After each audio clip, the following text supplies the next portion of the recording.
Yeah, I don't believe in destiny. I just do what's best for me. Don't listen to my enemies. They're just full of jealousy. Yeah.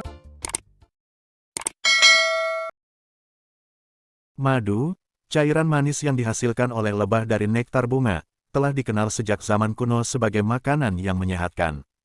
Selain rasanya yang enak, madu juga kaya akan nutrisi dan memiliki banyak manfaat untuk kesehatan. Madu mengandung berbagai macam vitamin dan mineral seperti vitamin C, kalsium, dan zat besi. Ini membuat madu menjadi makanan yang sangat baik untuk meningkatkan sistem kekebalan tubuh dan membantu melawan infeksi.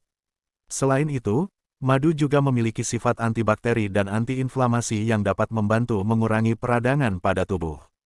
Ini menjadikannya obat alami yang efektif untuk meredakan gejala batuk, pilek, dan sakit tenggorokan. Tidak hanya itu, madu juga dapat membantu menjaga kesehatan jantung dan menurunkan risiko penyakit kardiovaskular.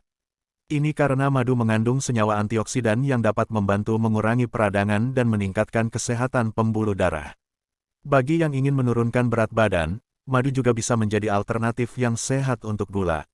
Meskipun madu mengandung lebih banyak kalori daripada gula, namun madu juga memiliki indeks glikemik yang lebih rendah, sehingga tidak membuat gula darah naik drastis dan membuat perut terasa kenyang lebih lama.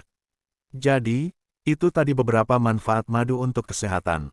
Mulailah menambahkan madu ke dalam pola makan Anda dan nikmati manfaatnya bagi kesehatan Anda. Terima kasih sudah menonton video ini.